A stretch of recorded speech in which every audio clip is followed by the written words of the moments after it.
Señor secretario general, señor secretario general, señor secretario general, doctor Iván, tiene usted inhabilitado al conferencista.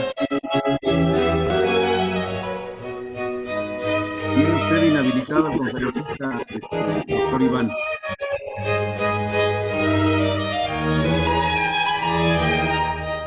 Ya se inhabilitó él también, mano.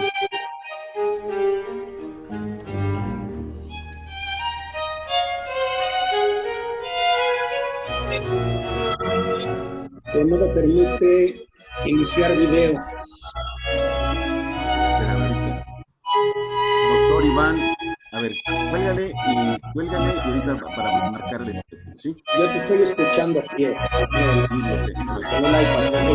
Correcto.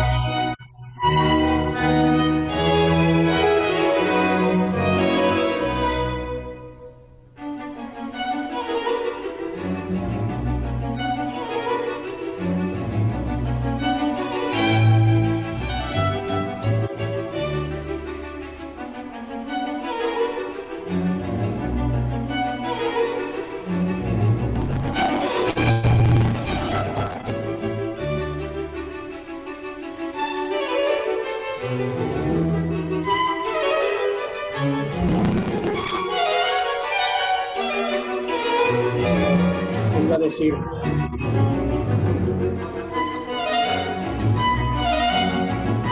¿le quiere pasar, por favor, licenciada, las preguntas y panelistas? Las tuyas.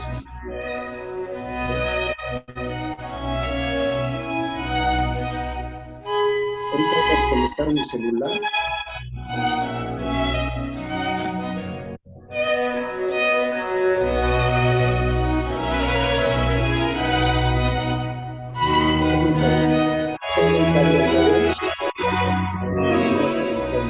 Este, negro. Está en la mesita. ¿No? Bueno. ¿Sí? Sí.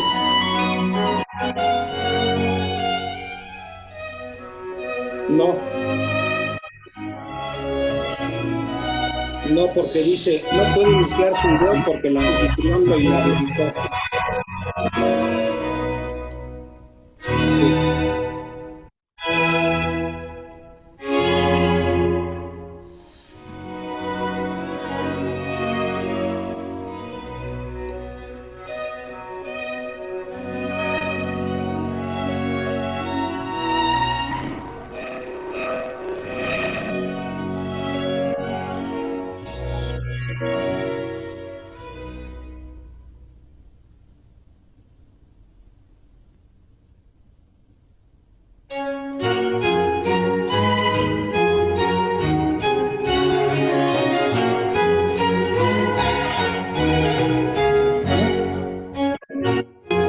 A ver, déjame.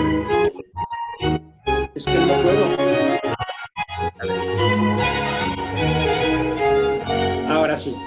Ahora sí, a ver, permítame. Aquí ya estoy. Ok. Correcto, ¿me escuchan? Buen día, ¿me escucho?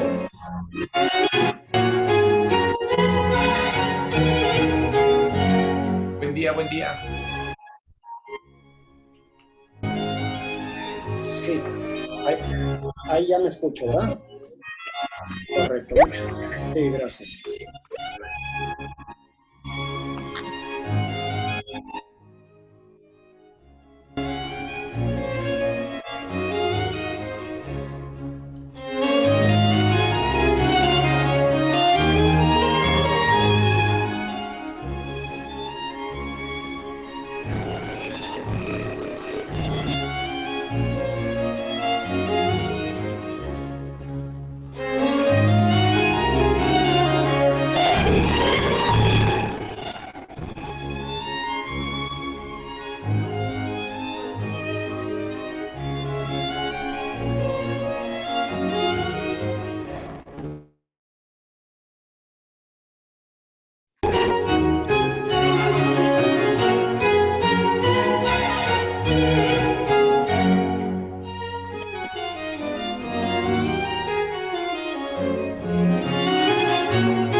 Miren,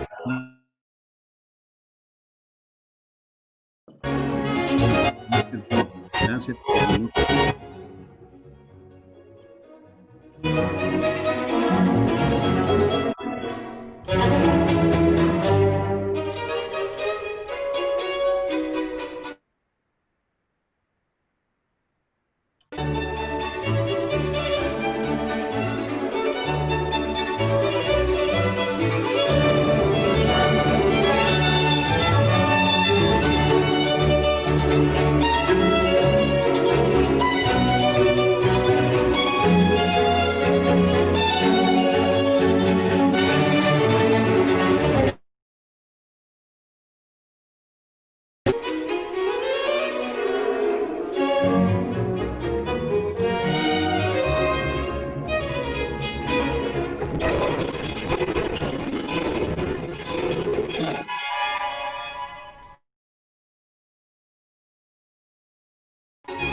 A todas y todos los presentes, les habla su servidor y amigo Roberto Vidal, presidente del Congreso Nacional de la Abogacía. El día de hoy tenemos el gusto y el privilegio de compartir con todos a cargo de nuestro amigo, el señor doctor Rafael Martínez Treviño. Sean todos ustedes bienvenidas y bienvenidos. Nos hacen favor de acompañarnos en el panel Nacional de la Abogacía. Me place saludar al doctor y magistrado de circuito Fernando Córdoba del Valle. Muy bienvenido, señor magistrado. También me place saludar a quien, por cierto, no veo que haya aprendido al doctor y juez de enjuiciamiento del Tribunal Superior de Justicia de la Ciudad de México, doctor Carlos Morales García. También me place saludar a la maestra María del Rosario, de asesores del señor abogado general, doctor Rafael Martínez Treviño. Por supuesto, saludamos a todas y todas las personas que nos hacen favor de acompañarnos en esta doctor Rafael Martínez Treviño. La conferencia magistral se intitula Testigo Colaborador, Testigo Protegido y Prisión Preventiva. Temas de suyo complicados. El señor doctor Rafael Martínez Treviño, abogado general de este Congreso. Seguramente la disertación será muy sencilla. Me place leer la semblanza curricular del doctor Rafael por la Universidad Nacional Autónoma de México, maestro en Derecho Procesal Penal por el Instituto de Estudios Superiores en Derecho Penal, doctorado en Política Criminal por el Centro Jurídico Universitario, diplomado sobre el nuevo sistema de justicia penal en México, certificado por el Claustro Nacional de Doctores, certificado por la Unión Jurídica Continua, miembro del Colegio Nacional de Abogados, Foro de México, miembro de la Barra Mexicana Colegio Association, miembro de la mesa directiva de la Asociación Civil Constitución de 1917, abogado general del Claustro Nacional de Doctores Honoris Causa, abogado general, como ya lo dije, de este Congreso Nacional de la en la Procuraduría General de Justicia del entonces Distrito Federal, como oficial secretario del agente del Ministerio Público, agente del Ministerio Público adscrito a diversas agencias, agente del Ministerio Público adscrito a juzgados penales, agente del Ministerio Público con comisión en las islas procesos de la entonces Procuraduría General de Justicia del Estado de Guerrero, hoy Fiscalía, asesor jurídico de la Asociación de Colonos Residentes de Fuentes del Pedregal, abogado postulante, muy exitoso por cierto, en materia penal, 1978.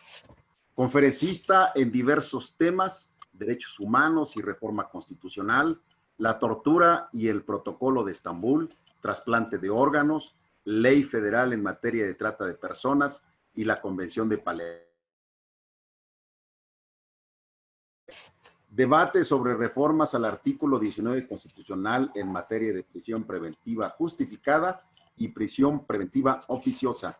Iniciativa con proyecto de decreto de reforma de leyes. Inseguridad en México, propuesta de soluciones técnicas y jurídicas, justicia y prisión preventiva, delitos que amnistía, autor de diversos ensayos, las nuevas herramientas del abogado litigante en un sistema de corte acusatorio con visión de derecho garantista, propuestas de reformas a la normatividad del órgano administrativo, reforma a la Ley Federal de Trata de Personas.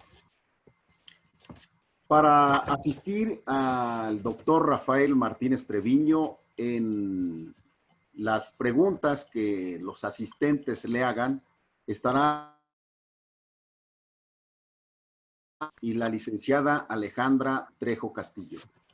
Sea pues todos bienvenidos y bienvenidas y cedemos con todo gusto el uso de la palabra al doctor Rafael Martínez Treviño para que nos haga favor de disertar su conferencia. Adelante, por favor, querido amigo.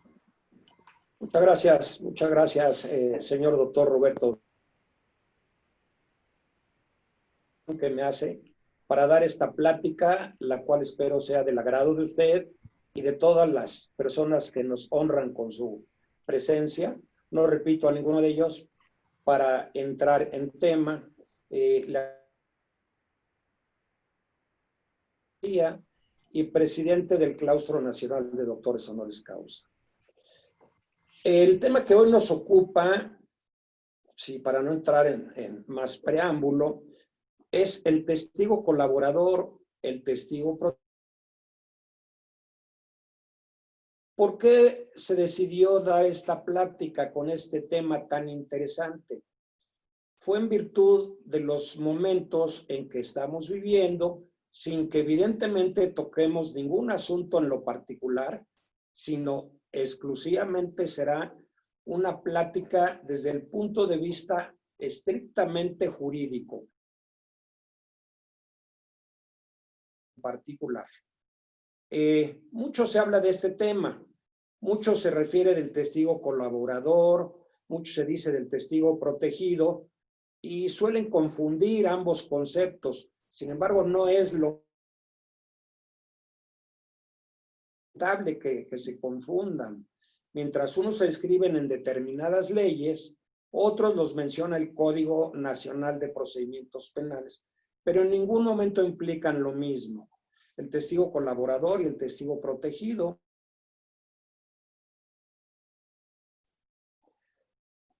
Como es bien sabido, con la reforma constitucional del 18 de junio de 2008, el artículo 20 de la Constitución Política de los Estados Unidos Mexicanos, entró en vigor el sistema acusatorio y oral. Y para tal efecto, se dieron 8 años para que cada una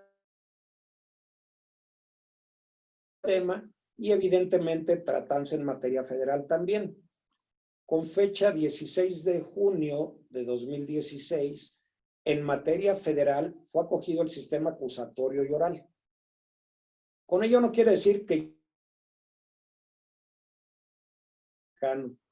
para ello faltan muchos años, mucho tiempo. ¿Por qué motivo? porque tenemos las que se denominaban con anterioridad carpetas de investigación, averiguaciones previas, hay procesos muy largos, hay apelaciones, amparos en revisión. Entonces, todo ello nos conlleva a que falta mucho tiempo para que el derecho penal tradicional mexicano desaparezca por completo. Difícilmente desaparecerá. Siempre habrá unas reposiciones de procedimiento que motivarán que siga existiendo. Por eso es muy importante el saber que en la actualidad, en la Constitución Política de los Estados Unidos Mexicanos, tenemos dos aplicable en el sistema acusatorio y oral y otro aplicable en el sistema penal tradicional mexicano. Yo como abogado postulante no me canso de decirlo tanto en audiencias como en los escritos y promociones. Estoy en el sistema tradicional, refiero anterior a la reforma del 18 de junio del 2008 o en su defecto en lo contrario. Con esta reforma llega otra importantísima, similar reforma a nuestra muy querida Constitución Política de fecha 10 de junio del 2011, en lo que respecta al artículo primero de la Constitución Política de los Estados Unidos Mexicanos. Con esto queda atrás el viejo concepto de garantías individuales y nos vamos a garantías. El artículo primero constitucional, al efecto, nos lo refiere de una manera muy clara, que en los Estados Unidos mexicanos todas las personas gozarán de los derechos humanos reconocidos internacionales. Por ese motivo ya es equívoco cuando nos referimos a la Constitución Política de los Estados Unidos Mexicanos como la Carta Magna. Hoy día tenemos 187 cartas magnas, porque igual números menos tenemos existentes y que firmó el Estado mexicano con diferentes países, y por lo tanto cada tratado internacional tiene el mismo nivel que la Constitución Política de los Estados. Claramente el artículo 133 en lo relativo a que en la Constitución, las leyes y el Congreso de la Unión que emanen de ella y todos los tratados que estén de acuerdo con la misma celebran pública con aprobación del Senado serán la ley suprema de la Unión. Luego entonces ese es el motivo por el cual tratados internacionales y Constitución están al mismo nivel. Ahora bien, relativo al testigo colaborador, testigos protegidos. Para poder hablar de ello, primero hay que entender qué es un testigo. Empezaré con una definición al respecto. Aquella persona que presencia un acto y tiene conocimiento de algo, que da testimonio de algo. Dicho en otras palabras, es una persona capaz de referir un acontecimiento por tener conocimiento. Referir algo muy, muy interesante. Cuando alguna persona va a rendir su testimonio, se le pregunta si le constan los hechos. Por lo tanto, un testigo de oídas no tiene ningún valor jurídico. Me refiero a corriente, porque técnicamente se les denomina testigos referenciales. En el sistema penal tradicional mexicano, un testigo de oídas o testigo referencial no surte ningún efecto. Sin embargo, testigo de referencia se apoya en diferentes datos de prueba, medios de prueba o pruebas, dependiendo la etapa procedimental en que está el juicio, podrán tener valor pleno, pero deben de estar medios o pruebas. Es muy importante y vale la pena referir a los testigos protegidos. Yo quisiera empezar con el tema de los testigos protegidos para dar un mayor entendimiento a esta plática. En el sistema penal tradicional mexicano existían testigos protegidos. Cuando uno leía un expediente e iniciaba probablemente en la etapa de investigación, de averiguación previa, con la de la persona, Juan Pérez, y decían a quien en lo sucesivo se le llamará el señor Pedro N. para guardar su identidad. ¿Cómo se va a guardar la identidad si aparece en el expediente esa actuación? Es inverosímil. Siempre se sabía. Yo he tenido la fortuna en mi vida profesional como abogado postulante de llevar un número grande de asuntos en el penal federal del Altiplano. Míos decían, es que no es posible que el testigo protegido que declara en contra mía también declaró contra tal o determinada persona. Y entonces se empiezan a percatar que ese testigo protegido se las averiguaciones previas. Y lo peor del caso, ese testigo protegido el mismo día declaraba haber estado, por decir, en Chihuahua y a la misma hora estaba en Oaxaca y declaraba sobre esos hechos. Entonces era una situación muy, muy difícil para los juzgadores. Pues teníamos que acreditar ese dicho para efecto de que se dictara una sentencia favorable a los intereses de nuestros defendidos. Este es el concepto de describir qué es un testigo colaborador. Son figuras diferentes, no es lo mismo. No debemos de confundirnos lo que refieren en las redes sociales, en los noticieros, son confusos. No quiero yo menospreciar. Excelente y se merecen mis respetos, pero muchas veces dan datos que confunden a los gobernados y eso es en detrimento de nosotros mismos. ¿Qué es un testigo colaborador? La Ley Federal contra la Delincuencia Organizada nos refiere que fue en noviembre de 1996 y tiene varias reformas. En principio, la Ley Federal contra la Delincuencia Organizada nos refiere como tal delincuente. Y quiere decir cuando 3 o más personas, requisito indispensable, 3 o más personas se reúnen para tener conductas reiteradas en determinados. Pues puede ser el terrorismo, el acopio, tráfico de armas, la trata de personas, la privación ilegal de la libertad, en tratándose de secuestro, trata de personas que ya lo referí, el contrabando, en fin. Es un listado de varios delitos federal contra la delincuencia organizada.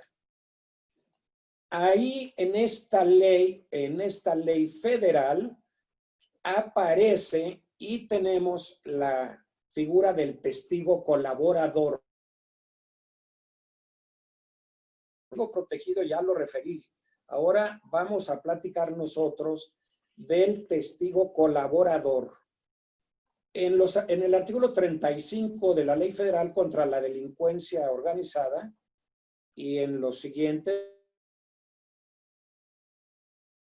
menciona a quién se le tiene como un testigo colaborador. Y el testigo colaborador participa en diferentes momentos procedimentales. Puede ser, por ejemplo, cuando no hay investigación y este testigo colaborador aporta datos. Con ese se le puede aplicar como beneficio que no será utilizado en su perjuicio. Sería absurdo que si el testigo colaborador va y declara, se actúe en su contra. Entonces, ese es uno de los... Cuando no hay investigación. Cuando sí hay una investigación y el testigo colaborador está implicado en ella y aporte antecedentes de investigación para el ejercicio de la acción penal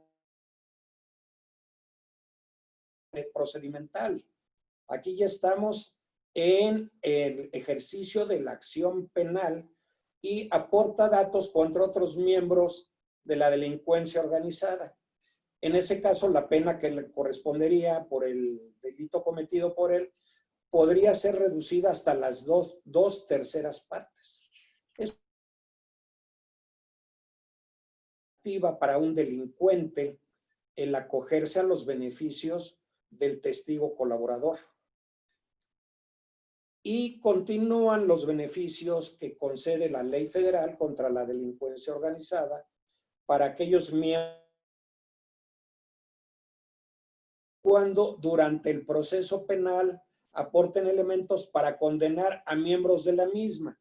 Pero en este caso, respecto de las personas a quien impute ciertos actos, deberán de dirección o de supervisión. ¿Qué quiero entender yo con ello? ¿Qué debemos entender con ello? El testigo colaborador no va a declarar contra personas de menor rango en la delincuencia organizada. Tienen que ser quienes tienen funciones, repito, administración, dirección o supervisión. Y el beneficio que sería para este delincuente será reducir su pena hasta en una mitad, lo cual se hace, la verdad, atractivo para aquellos delincuentes que han infringido la ley penal. Por su parte, la fracción cuarta del mismo artículo segundo ya nos habla de una persona que está sentenciada. Ya estamos en otro momento procesal. Cuando está sentenciado y testigo colaborador aporta pruebas eficaces para sentenciar a otros miembros de la delincuencia organizada, y también debe de tener las mismas funciones: administración, dirección o supervisión. ¿Por qué nos refiere eso la Ley Federal contra la Delincuencia Organizada? Fíjense qué interesante es esto. Se habla de remisión parcial de la pena. En tratándose de personas que infringen la ley federal contra la delincuencia organizada, cuanto a las sentencias que se les imponen, ellos deben de compurgar sus sentencias, como vulgarmente nosotros le decimos, de punta a cola, sin ningún beneficio. Y aquí al testigo colaborador se le puede otorgar la remisión desde la privativa de la libertad impuesta. La Ley Federal de la Delincuencia Organizada tiene muchas cuestiones jurídicas muy interesantes, como cuáles.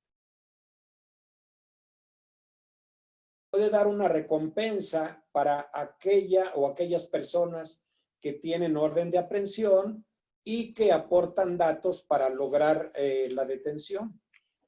Entonces, eso es una cuestión sumamente interesante.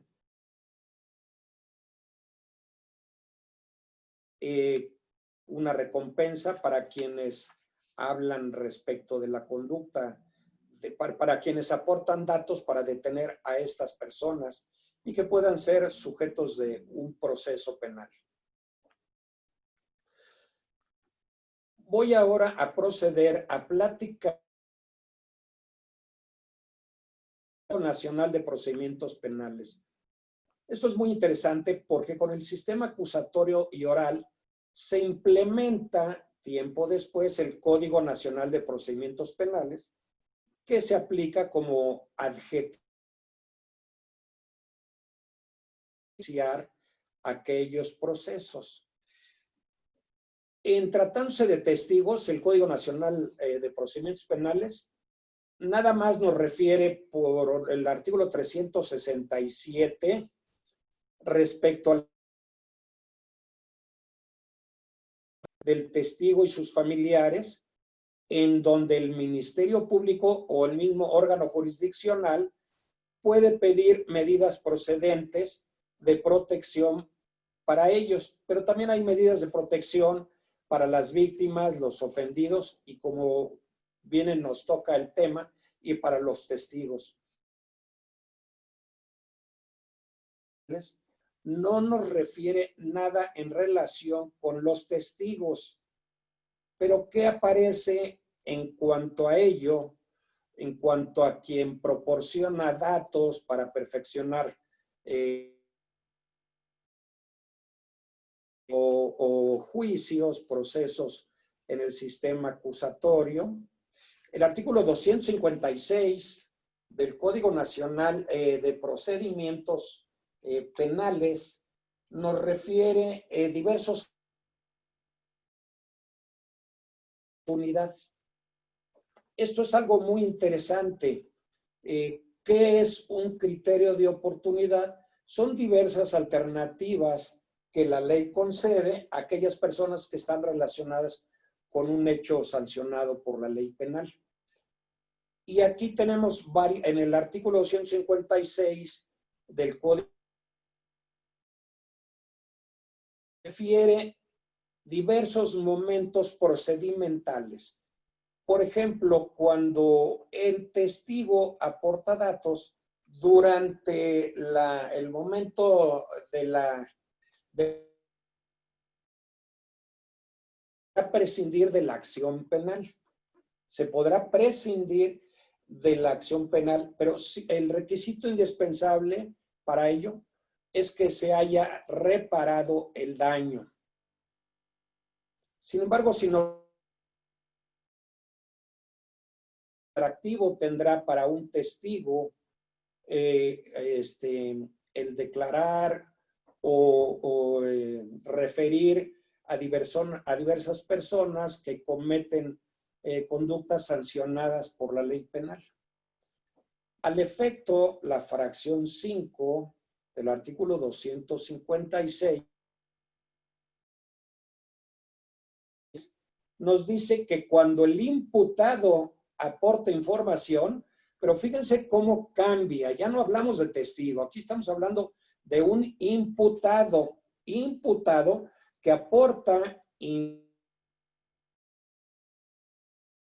para la persecución de un delito, pero debe de ser un delito más grave del que se le imputa, un delito más grave del que se le imputa a ese imputado. Aquí no hablamos en ningún momento. Este imputado deberá forzosamente comparecer a juicio. No debemos de confundirnos, de acuerdo a la exposición, que espero que haya sido clara, lo que es testigo colaborador con testigo protegido, o lo que nos refiere el Código Nacional de Procedimientos Penales al testigo. Realmente es un beneficio para el imputado cuando aporta información. Luego, entonces, es algo interesante para sancionar a diversos delincuentes delincuentes, personas que infringen la ley penal, le podrá beneficiar. Y esto es muy importante, muy interesante lo que les voy a mencionar. Criterio de oportunidad. El Código Nacional de Procedimientos Penales nos refiere a la Procuraduría.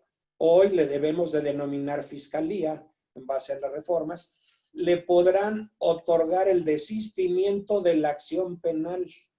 Desistimiento de la acción penal al testigo que aporte datos en contra de otras personas.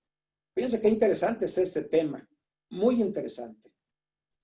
Luego entonces, como consecuencia de ello, este desistimiento, evidentemente, si lo va a otorgar la Fiscalía, pues debe de estar autorizado por el fiscal o por la unidad especializada para tales efectos.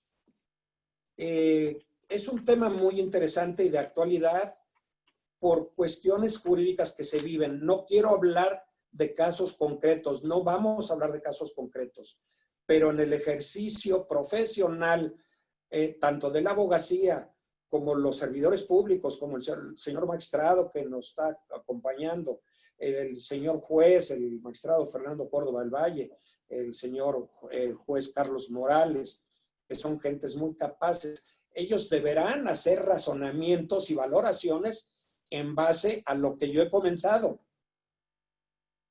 Pero ¿quién tiene la obligación de comprobar esto? Pues nosotros los defensores, porque yo defensor no debo decir, bueno, pues hay que se las arreglen los jueces y ellos tendrán que aplicarlo.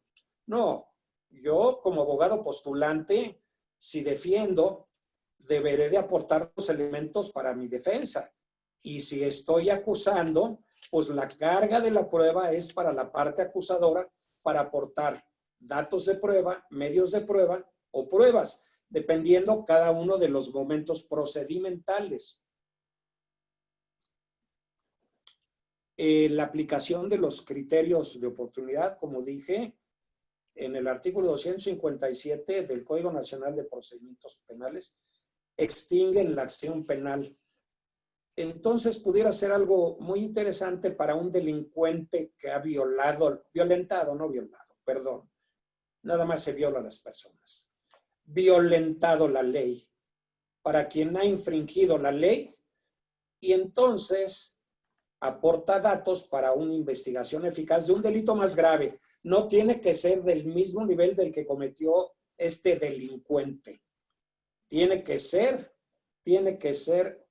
más grave. Punto muy importante, no se puede aplicar un criterio de oportunidad en casos específicos. ¿Cuáles son estos casos? En delitos contra el libre desarrollo de la personalidad, violencia familiar también. En caso de delitos fiscales no hay criterio de oportunidad y tampoco hay criterio de oportunidad en aquellos delitos que afecten gravemente el interés público. Fíjense qué interesante está este tema y muy de actualidad en razón de los momentos jurídicos en que estamos viviendo y en que se deben de aplicar los derechos humanos a favor de los gobernados y también se deben de aplicar los tratados internacionales a favor de todos ellos, ¿verdad? Sin embargo, hay otra ley federal para la protección de personas que intervienen en el procedimiento penal. Esta es una ley publicada en el Diario Oficial de la Federación el 8 de junio del 2012. Es una ley de orden público y de observancia general, evidentemente. Es una ley federal para la protección de personas que intervienen en el procedimiento penal. Esta es una ley muy interesante, pero como su mismo nombre lo indica, es una ley proteccionista. ¿A favor de quién?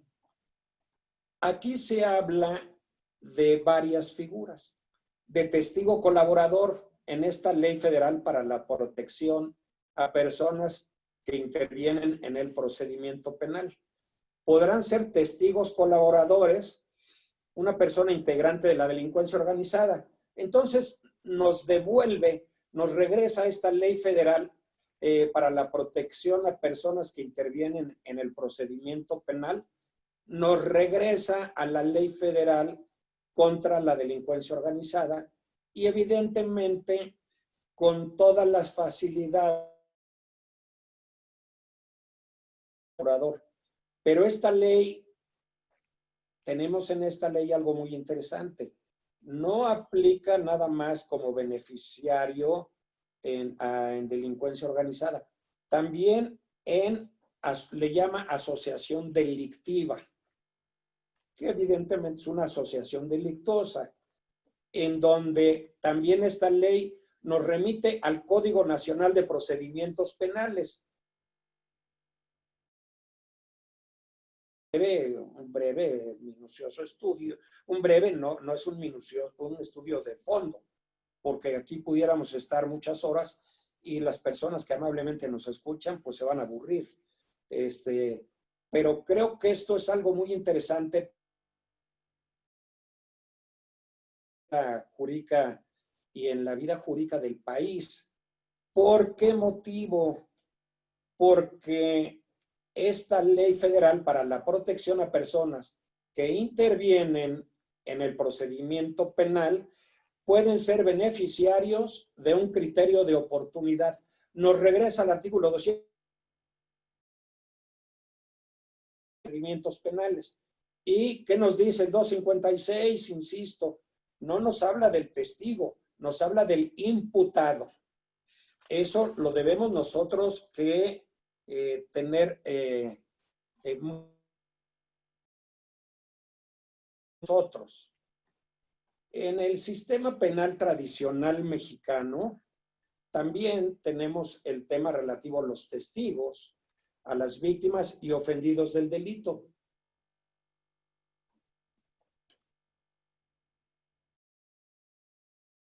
Mexicano como código sustantivo, pues el Código Federal de Procedimientos Penales es el que se aplica para los procedimientos penales, para las averiguaciones, procedimientos, apelaciones, sentencias, para todo el procedimiento en general. Y el artículo 253 bis, pero también absorbe el tema de víctimas u ofendidos del delito cuando se pone en peligro su vida e integridad personal por su intervención en procesos penales y cuando su declaración pueda ser de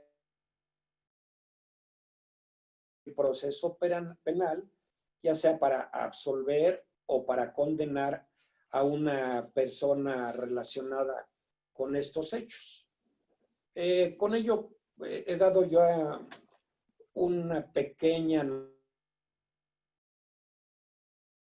colaborador a testigo protegido y lo que entendemos por ello también en el Código Nacional de Procedimientos Penales, no como testigo protegido en el código, ni colaborador, sino el imputado que declara en contra de diversas personas. En esta plática es el de prisión preventiva. ¿Y por qué hice yo esta propuesta al señor doctor Roberto Vidal para que abordáramos este tema? El señor presidente del Congreso Nacional de la Abogacía y un servidor respecto a los temas a abordar en esta primera plática en el Congreso Nacional de la Abogacía, pues teníamos temas muy interesantes.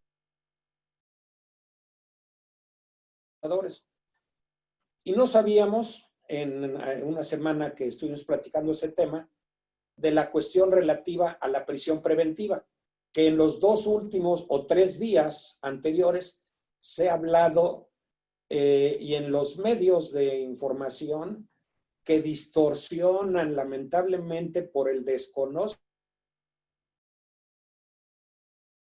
peyorativamente en contra de esas personas. Al contrario, debemos ser agradecidos porque nos dan información, pero no están calificados para dar una información jurídica.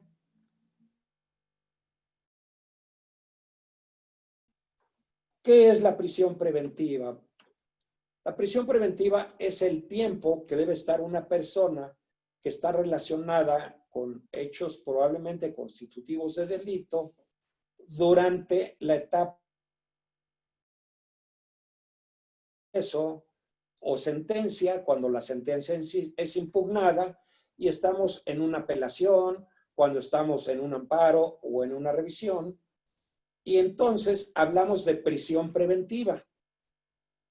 Y desde luego, la prisión preventiva no violenta, en mi punto de vista, la presunción de inocencia.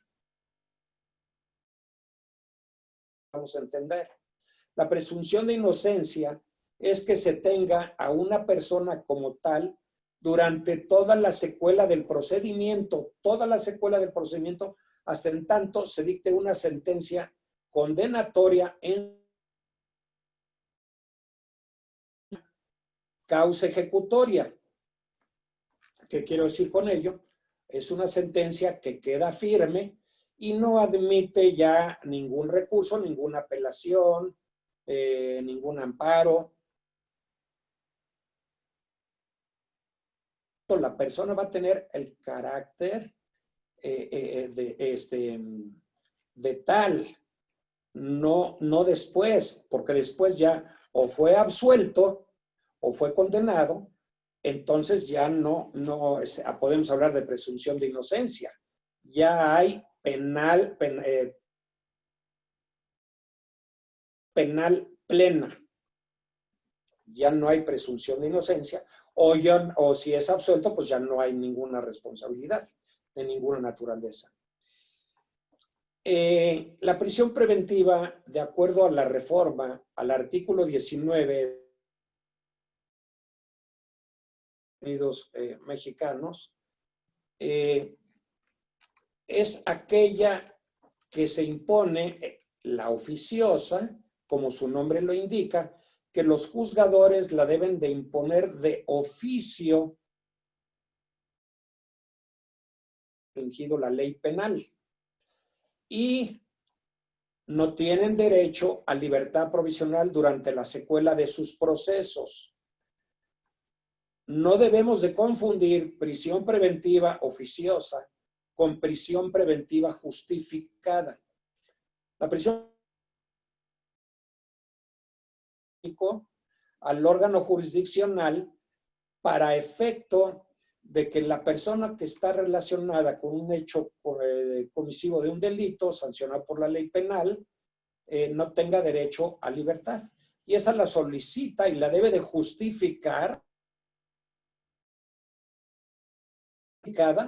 para efecto que la persona esté privada de su libertad durante la secuela del procedimiento.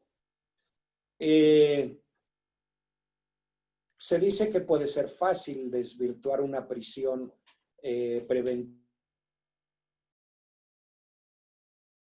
de cada asunto. ¿Y por qué la solicita el Ministerio Público? Para garantizar la comparecencia del acusado ante el órgano jurisdiccional y que no se evada de la acción de la justicia. Nada más para eso.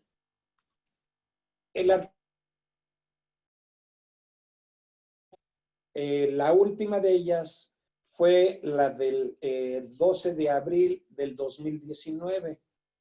Y fíjense qué interesante está esta reforma, en donde se incluyeron una serie de nuevos delitos en aquella.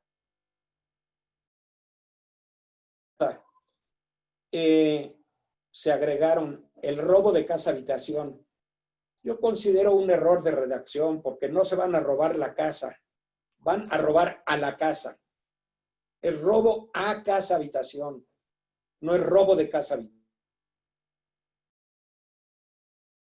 Entre muchos otros que describen Muchos grandes estudiosos del derecho refieren a los delitos que ameritan prisión preventiva oficiosa como un catálogo de delitos. A mí no me gusta tenerlo como tal. Para mí es una simple prisión preventiva oficiosa, pero no un catálogo. Yo considero que un catálogo es cuando nos remite el artículo a lo que implica el término, la palabra, un catálogo. Aquí es una descripción de delitos. Por ejemplo, tenemos el robo de hidrocarburos. Aquí se sanciona el robo de hidrocarburos y se puede sancionar con prisión preventiva oficiosa a quien roba una cubeta con 20 litros y se robaba barcos enteros conteniendo hidrocarburos y los vendían en alta mar. Entonces yo creo que aquí debieran de tomarse o hacer alguna reforma al respecto, porque no es justo que la persona que robó 20 litros de alimentos básicos para su familia esté preso durante la secuela de su proceso, y peor, una sentencia condenatoria que puede ser sumamente drástica. Mucho de que se reformó la ley y de que entran otros artículos en la llamada descripción de los delitos que ameritan prisión preventiva oficiosa. Quiero ser muy claro, eso no es cierto. La reforma constitucional al artículo 19 de fecha 12 de abril del 2019, en su artículo segundo transitorio, nos refiere que se debe de al Código Nacional de Procedimientos Penales. ¿A qué artículo? Al que habla de ello, al artículo 167. Y le dio un plazo de 90 días para hacerlo.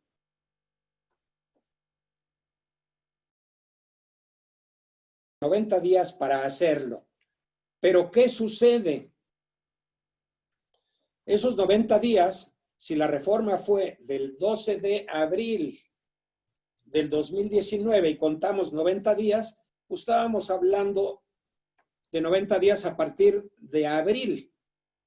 Y sí, contaron mal, porque esta iniciativa con proyecto de decreto dice, fenece el 11 de julio del presente. ¿Del presente? ¿De cuál presente? El presente es 2020.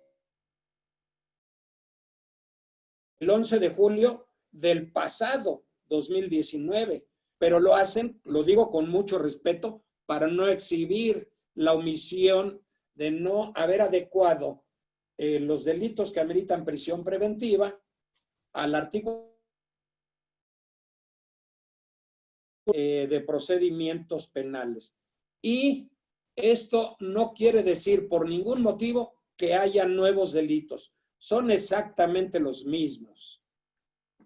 Espero que con esto haya quedado claro la plática que les he dado, y agradezco mucho al señor Claustro Nacional de Doctores Honoris Causa y del Congreso Nacional de la Abogacía el que me hayan permitido dar esta charla.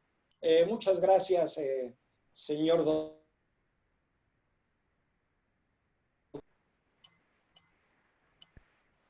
Al contrario, doctor Rafael Martínez Treviño, en seguimiento de esta conferencia, cedemos el uso de la palabra a el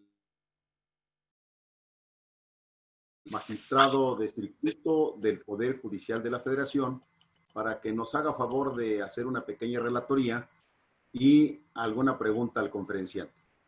Por favor, estimado magistrado. Gracias. Muy buen día a todos y a todas. Felicitar, por supuesto, al doctor Rafael, eh, jurídica, en el buen sentido como él lo refería por cuanto hace a los asuntos que ha llevado, ¿no? Que él comenta y que le permiten estar frente a nosotros, hablando. Más que nada, quisiera solo hacer un comentario debido a que se me hace, también por respeto, que lo explicó de manera muy clara el tema de los testigos y el tema de la prisión preventiva. Solo quisiera ver si se podría a la reforma que al final hace el señalamiento de este 19 constitucional, de este 12 de abril, esta adecuación al 19 constitucional y el 167 del Código Nacional de Procedimientos Penales.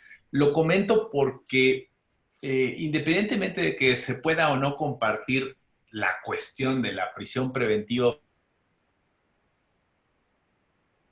catálogo, porque pues no se trata de ir a escoger, ¿no?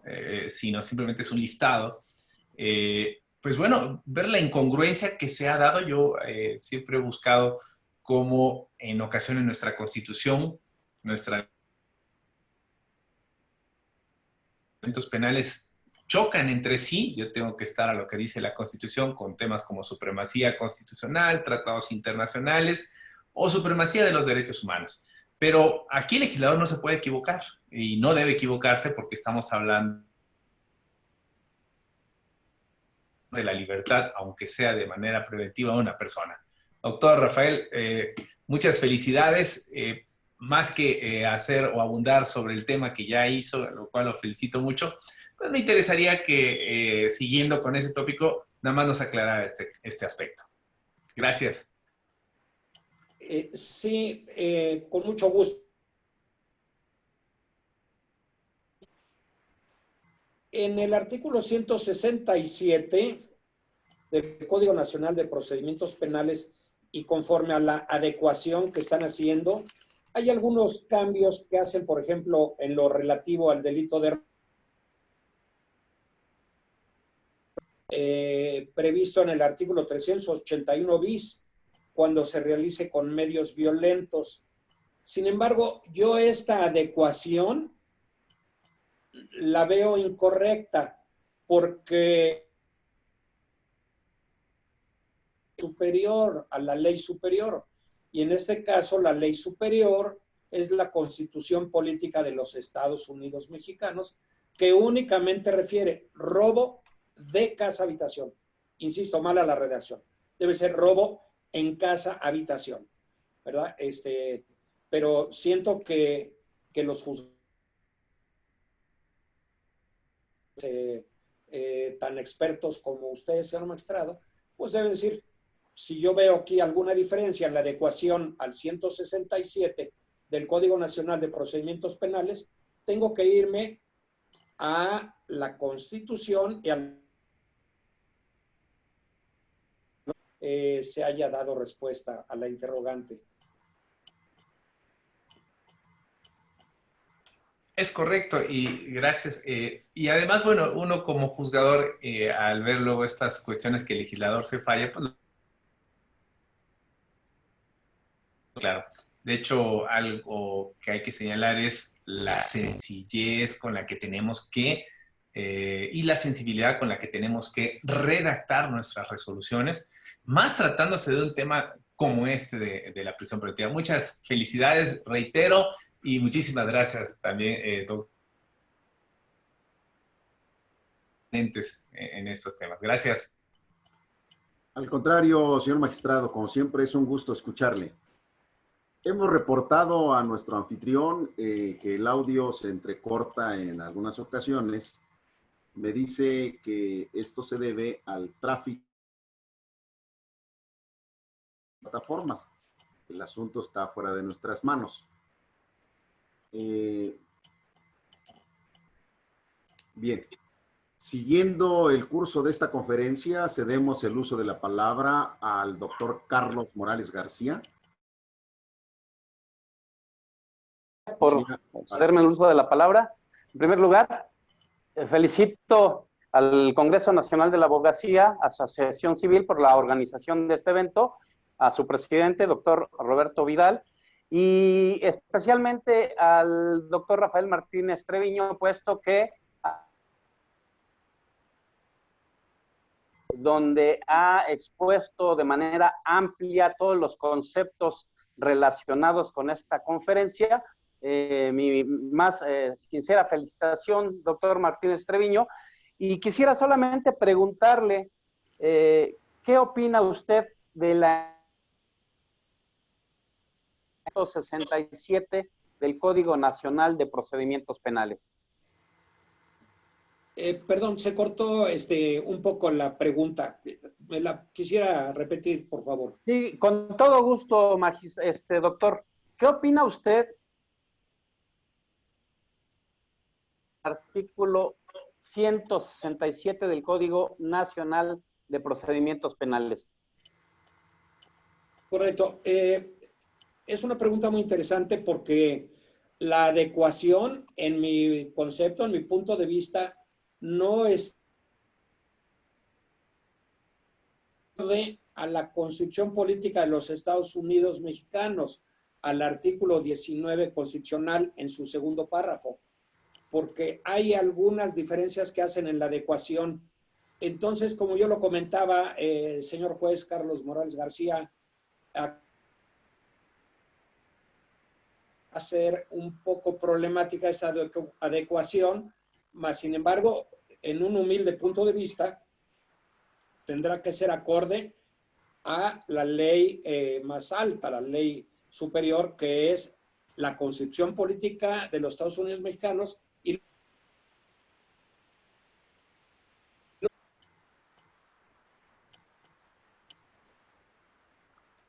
Muchas gracias. Bien. No sé si la maestra María del Rosario Rojas Lara tenga alguna pregunta para el doctor.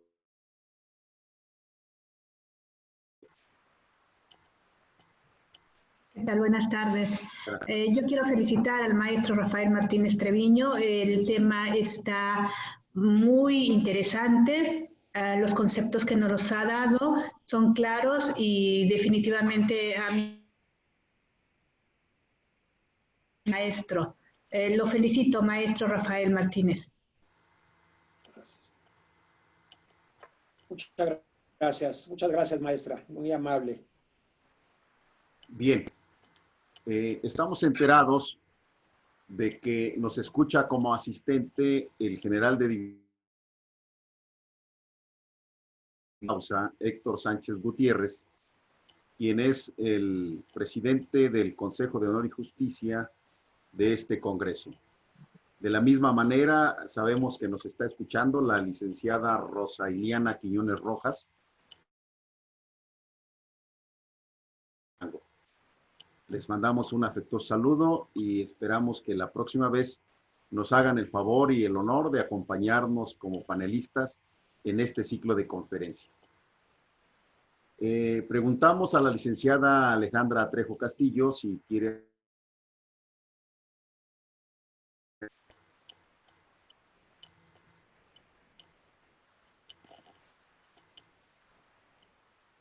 Prenda su micrófono. Ya, muchas gracias. No, pues es solamente felicitarlos por la excelente conferencia que se ha tenido el día de hoy y saludos muy especiales para todos. Alejandra Trejo. Dentro del chat vemos una pregunta del licenciado Jonathan Reyes Torres que le hace al doctor Rafael Martínez Treviño. Pregunta, ¿cómo se beneficia a un cuando no exista investigación en su contra? Perdón, se cortó un poco el audio al principio de su pregunta. Repito, hay una pregunta del licenciado Jonathan Reyes Torres que está. ¿Cómo se beneficia a un testigo colaborador implicado en delincuencia organizada cuando no existe investigación en su contra? Claro que sí. es un tema sumamente interesante cómo se beneficia, porque hay diferentes momentos procedimentales y se beneficia de la ley federal contra la delincuencia organizada cuando no hay investigación en su contra, se va a omitir el ejercicio de la acción penal en términos del 35 fracción 1 de la Ley Federal contra la Delincuencia Organizada. Muchísimas gracias, doctor. A sus Ahora bien, he órdenes, señor. escuchado con mucho interés su conferencia.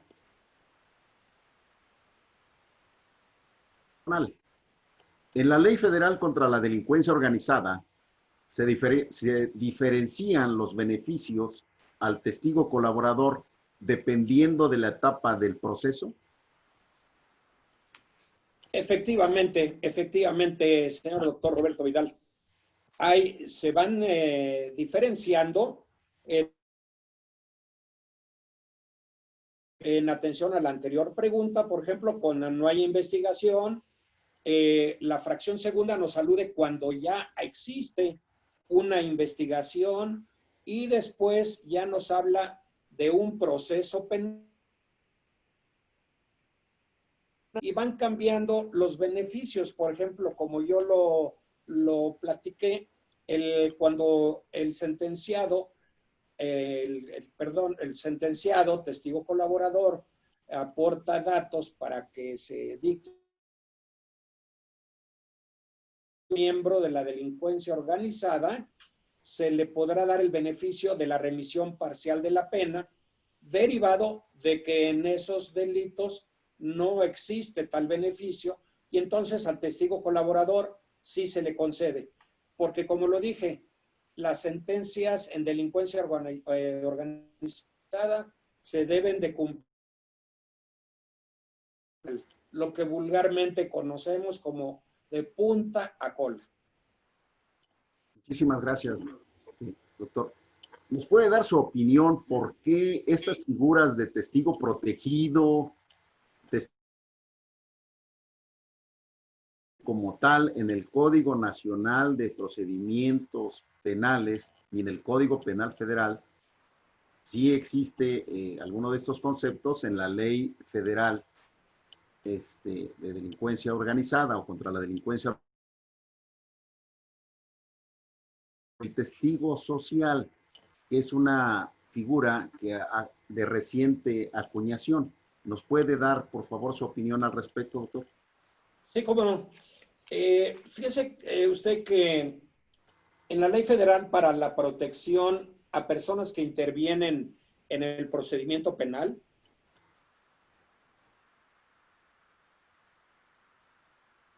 pero esa ley en sí no nos refiere los beneficios que se conceden a los testigos. Si efectivamente se habla de un testigo colaborador, pero nos manda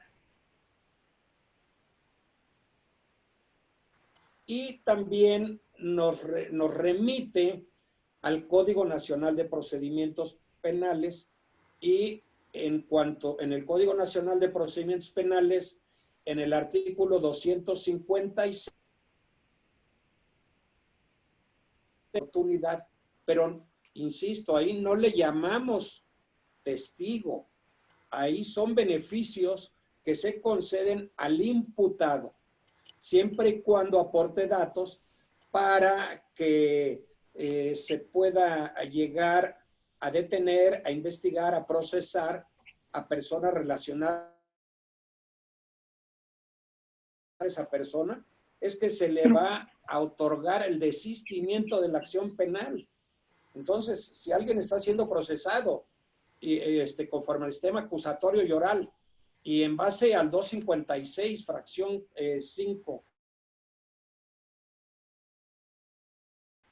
le pueden otorgar el desistimiento de la acción penal y esa persona queda fuera de todo, queda libre. Muchas gracias, doctor. Absorbe. Una pregunta del doctor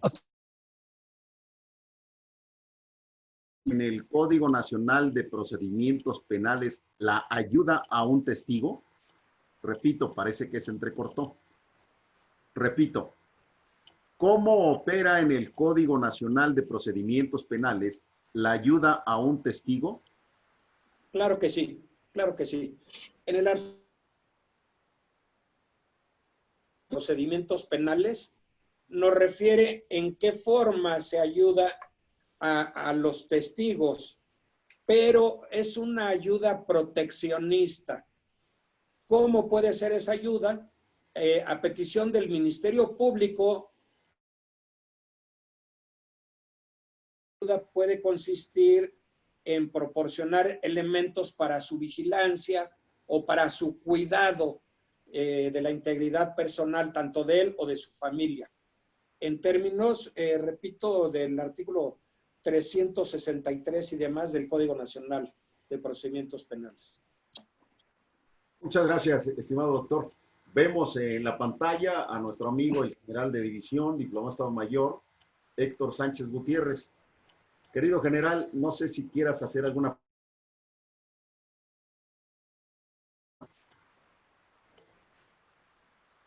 Tu micrófono. Claro que sí, amigo. No sé cómo me escuchan primero. Bien. A ver cómo me escuchan, Roberto, por favor. Fuerte y claro, Héctor. Excelente. Me parece sumamente interesante el tema y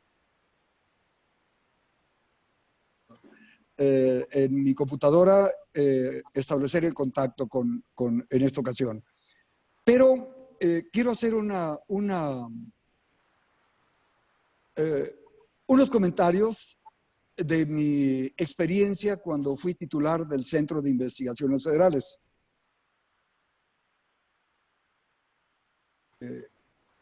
Dos centros de arraigo, 3 o 4 centros o lugares en los cuales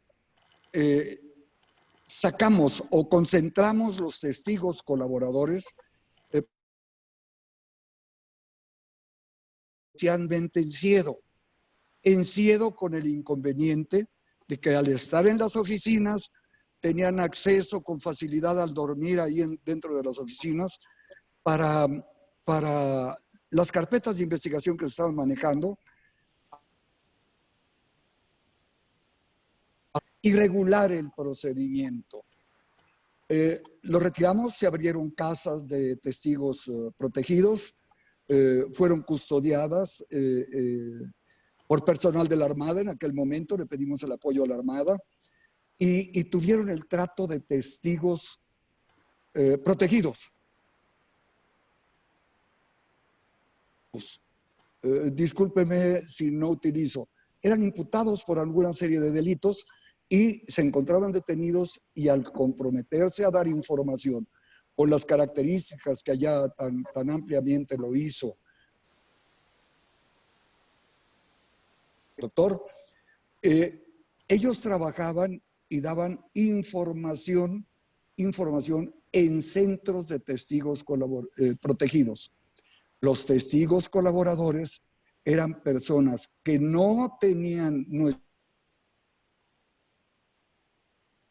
pero hacían un compromiso para dar información. De alguna manera, en términos operativos, se llamaban redes de informantes que hacían trabajo de agentes encubiertos, que no pertenecían a corporaciones, eran personajes que no tenían ningún antecedente en ninguna carpeta de investigación, ni mencionados, ni con algún cargo de posible un acto delictuoso. Entonces, los dos testigos eran agentes encubierto. Podemos emplearlo, o yo lo podía aplicar como un agente encubierto que proporcionaba información de valor, por supuesto, de valor, y que era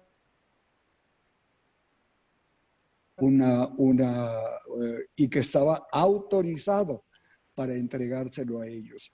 Como lo mencionó, tenían un seudónimo un seudónimo con el cual se dirigía hacia ellos, pero no tenían ninguna imputación.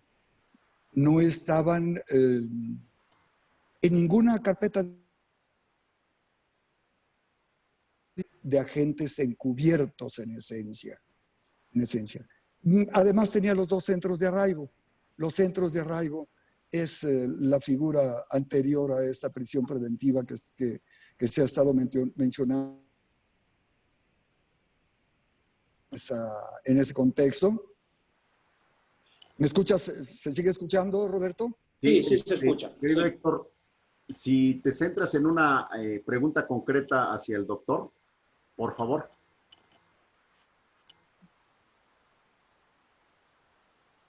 En ese sentido, de cómo se hacía y cómo lo trabajábamos esos tres temas.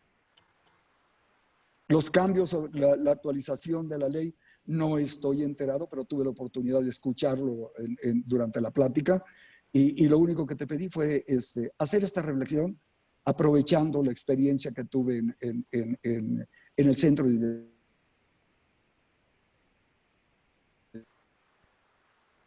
Excelente. Cosa que apreciamos, estimado general, tu intervención. Con mi aprecio. Por favor. Sí. Gracias, señor general Héctor Sánchez Gutiérrez.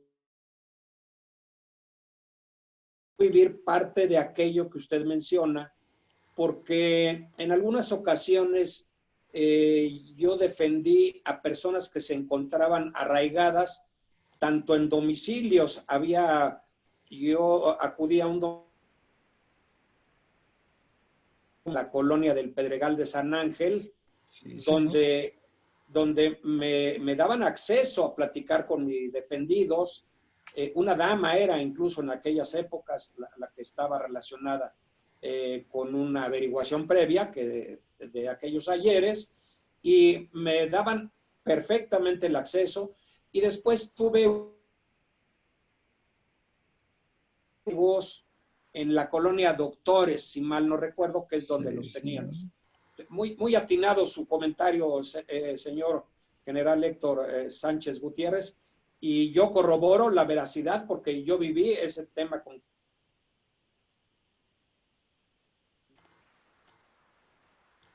Muchas gracias. El tema del arraigo es un tema complejo. A ver, parece que se fue.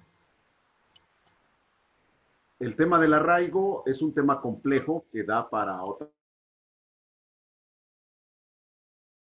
punto de vista.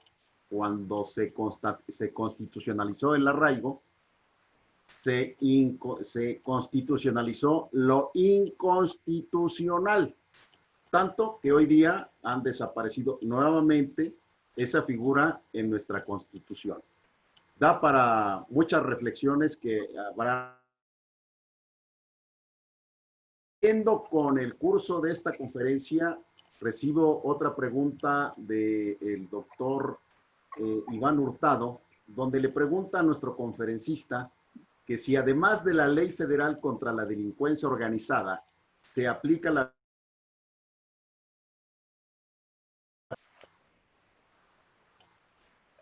Se cortó al final. ¿Se aplica la qué, perdón? Además de la Ley Federal contra la Delincuencia Organizada, ¿se aplica la figura de testigo colaborador en alguna otra ley?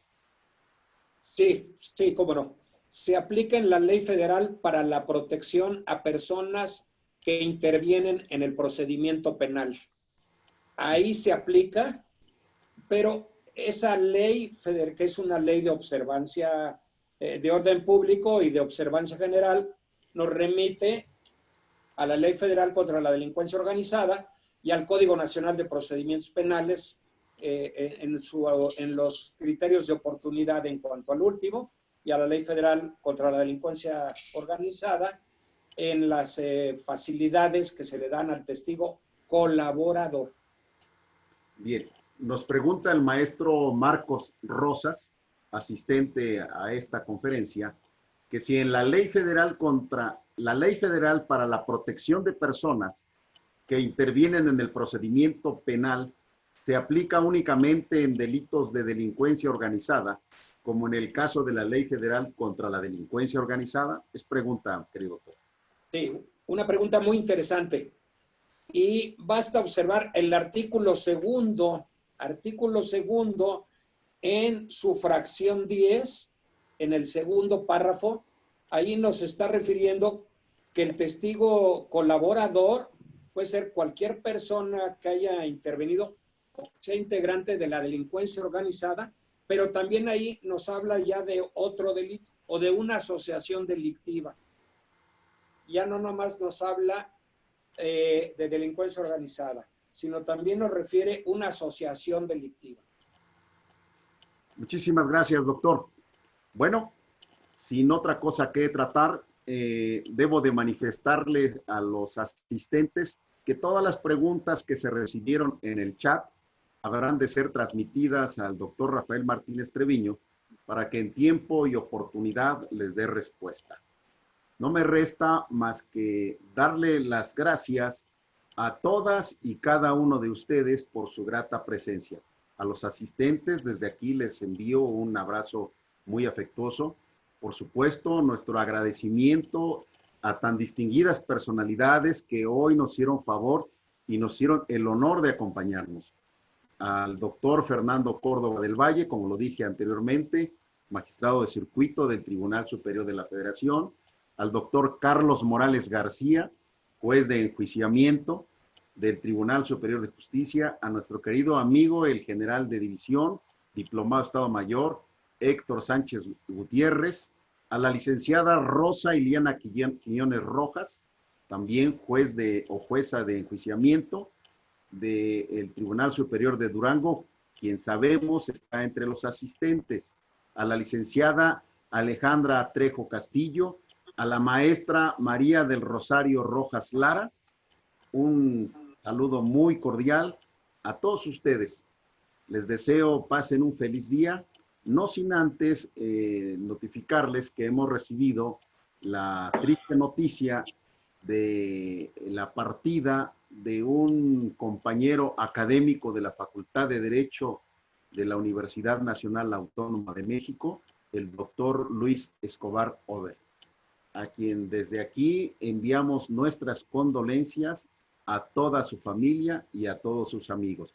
Por supuesto, a nuestro director de la facultad, el doctor Raúl Contreras Bustamante, quien seguramente está haciendo acto de presencia en representación de todos los académicos de la UNAM ante la familia de nuestro querido amigo.